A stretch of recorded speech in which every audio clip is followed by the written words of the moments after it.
रामायण काल में कौन से ऐसे योद्धा थे जिनकी भुजाओं में इतनी शक्ति थी कि उन्हें किसी अस्त्र शस्त्र की आवश्यकता ही नहीं थी? कौन थे ऐसे 5 महान योद्धा जिनका शारीरिक बल अद्वितीय था? ये वीडियो केवल योद्धाओं के शारीरिक बल पर ही आधारित है, न कि उनकी शक्तियों या दिव्यास्त्रों पर। तो उन योद्धाओं के बारे में जानने के लिए वीडियो को अंत तक अवश्य देखें। आपका स्वागत है। अगर आपको हमारे वीडियो पसंद आते हैं तो कृपया चैनल को सब्सक्राइब और वीडियो को लाइक अवश्य करें। इससे हमें और भी अच्छा कार्य करने की प्रेरणा मिलती है। नंबर 5, बाली। एक समय रावण ने किष्किंधापुरी में पहुंचकर बाली को लड़ने के लिए ललकारा और वहां रावण और बाली दोनों एक दूसरे को पकड़ने की कामना से अपने अपने बल का प्रदर्शन करने लगे। परंतु कुछ ही समय में बाली ने रावण को पकड़कर अपनी कांख में दबा लिया और उसे ले आकाश में उड़ गया। कितने ही हजार योजन घसीटता रहा। रावण को दबोचे हुए ही बाली चारों समुद्रों की यात्रा कर किष्किंधा लौट आया और रावण को कांख से मुक्त कर दिया। रावण ने वहां बोला, हे वानर राज, तुम्हारा बल और पराक्रम अतुलनीय है। वह महापराक्रमी बाली पर्वतों पर चढ़ उनके बड़े बड़े शिखरों को हाथ में गेंद सा बनाकर उछालकर फेंक देता था। वनों में बड़े बड़े वृक्षों को उखाड़ के फेंक देता था। इन सब बातों से हमें ज्ञात हो जाता है कि उनकी भुजाओं में कितना बल था। एक समय दुमदुभी नाम का विशालकाय पराक्रमी भैंसा, जिसके शरीर में 1000 हाथियों का बल था, उसने बाली को ललकारा। बाली ने उस पहाड़ जैसे आकार के दुंदुभी के सींगों को पकड़कर दूर फेंक दिया और वह वहीं मर गया। इसके उपरांत बाली ने उस मृत दुंदुभी को उठाकर 1 योजन दूर फेंक दिया था। जब सुग्रीव बाली से युद्ध करने पहुंचा था तो कुछ ही समय में बाली ने सुग्रीव को बुरी तरह पीट डाला था। उसे देवराज इंद्र से एक स्वर्ण माला प्राप्त हुई थी, जो किसी भी घातक परिस्थिति में उसकी सांसों को लंबे समय तक समेटे रखती थी। नंबर 4, रावण। लंकापति रावण निश्चित ही उस समय का सबसे शक्तिशाली राक्षस था। ब्रह्मा जी से उसे गरुड़, सर्प, यज्ञ, दैत्य, दानव, राक्षस और देवताओं से सदा के लिए अवध्य होने का वरदान प्राप्त था। उसने त्रिदेवों को छोड़कर इंद्र, यम, वरुण जैसे 30 देवों, यक्षों, दैत्यों आदि को पराजित कर तीनों लोकों पर विजय पाली थी। देवराज इंद्र का वज्र एवं उनके ऐरावत हाथी के प्रहार भी रावण पर निष्फल हो गए थे। कुबेर को पराजित कर उनसे बलपूर्वक लंका एवं उनका पुष्पक विमान भी छीन लिया था। उसने भगवान शिव के भार सहित कैलाश पर्वत को कुछ हद तक उठा लिया था, जिस वजह से उसे नंदी से श्राप भी मिला था। ये उसकी भुजबल को ही दर्शाता है। रसातल में जाकर उसने वासुकी तथा तक्षक आदि अन्य कई शक्तिशाली नागों को पराजित किया था। श्री राम के कई दिव्यास्त्र भी उस पर विफल हो गए थे, जिन दिव्यास्त्रों से श्री राम ने पहले कई शत्रुओं का आसानी से वध किया था। नंबर 3, कुंभकर्ण। विभीषण ने प्रभु श्री राम को कुंभकर्ण के बारे में बताते हुए कहा था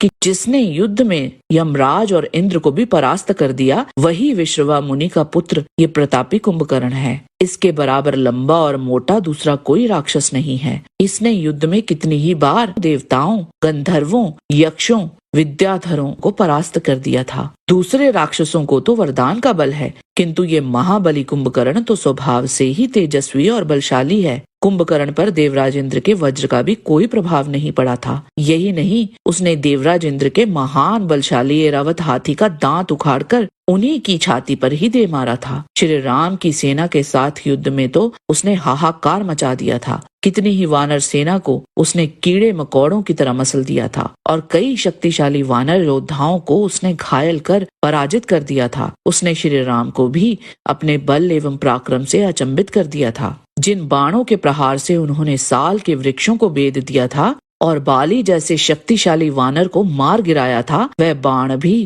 कुंभकर्ण को भेद नहीं पाए थे। अंत में श्री राम को कितने ही दिव्यास्त्र उस पर चलाने पड़े थे, तब जाके उसका वध संभव हुआ था। नंबर 2, जामवंत। ब्रह्मा जी के पसीने से जामवंत का जन्म हुआ था और श्री राम के काल तक उनकी आयु 6 मनवंतर थी। वाल्मीकि रामायण के किष्किंधा कांड सर्ग 65 में जामवंत जी बताते हैं कि युवावस्था में मुझ में भी छलांग मारने की शक्ति थी, किंतु मैं निस्संदेह 60 योजन तक अब भी छलांग मार सकता हूँ। जब भगवान वामन ने 3 पग में तीनों लोगों को अपने वश में कर लिया था, तो उस समय जामवंत ने ये समाचार सबको देने के लिए सर्वत्र तीनों लोगों की यात्रा की थी। उन्होंने 3 क्षण के भीतर ही तीनों लोगों की 18 बार यात्रा कर ली थी। इससे ही आप उनकी गति का अनुमान लगा सकते हैं। रामचरितमानस के लंका कांड के अनुसार जब रावण वानरों और रीछों की सेना को संहार कर रहा था तो ये देख जामवंत बहुत क्रोधित हो गए थे और उन्होंने उछलकर रावण की छाती पर एक जोरदार लात मारी थी। जामवंत के पैर का प्रहार इतना घातक था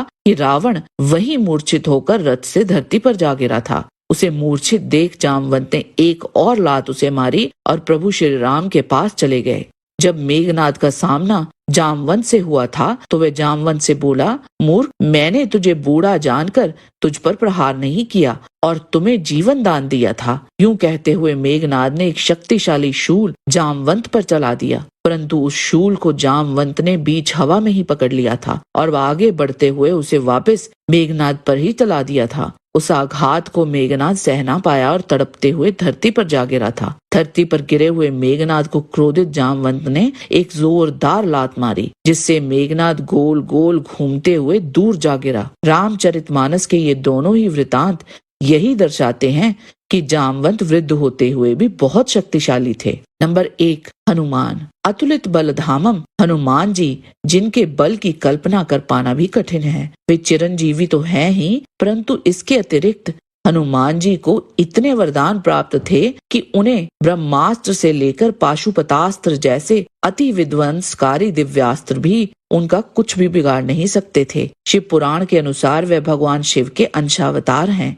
रावण ने अपने सेवकों के समक्ष ये स्वयं स्वीकारा था कि जितने भी बड़े बड़े पराक्रमी वानर हैं, उनमें ना तो ऐसा भयंकर वेग है, ना ही ऐसा तेज है और ना ही ऐसा पराक्रम है। उनमें से किसी में भी ना ही ऐसी बुद्धि है, ना ऐसा बल है और ना ही ऐसी शक्ति है। अतः हे राक्षसों, ये तो वानर रूपधारी कोई बड़ा बलिष्ठ प्राणी है। उत्तरकांड सर्ग 35 में प्रभु श्री राम महर्षि अगस्त्य जी से कहते हैं, यद्यपि बाली और रावण में अतुल बल था, तथापि मेरी समझ में तो ये दोनों ही हनुमान जी के समान न थे। शौर्य, चातुर्य, बल और विक्रम, इन सब गुणों के तो हनुमान जी आश्रय स्थल हैं। ये वीर तो सीता की खोज में 100 योजन चौड़ा समुद्र लांग गए थे। वहां अकेले ही रावण के पुत्र सहित कितने सेनापतियों को मार डाला। ब्रह्मास्त्र के बंधन से छूटकर रावण का तिरस्कार कर संपूर्ण लंका को फूंक डाला था। युद्ध भूमि में हनुमान जी ने जैसे जैसे कार्य किए, वैसे ना तो इंद्र, ना कुबेर और ना ही कोई अन्य देवता ही कर सकते हैं। मैंने तो इन्हीं के भुजबल से लंका जीतकर सीता जी को पाया है। जय श्री राम। आज के वीडियो में बस इतना ही। आशा करते हैं कि आपको हमारा ये वीडियो पसंद आया होगा। कृपया इसे लाइक और शेयर अवश्य करें। किसी भी प्रकार की त्रुटि के लिए आप सबसे क्षमा याचना करते हुए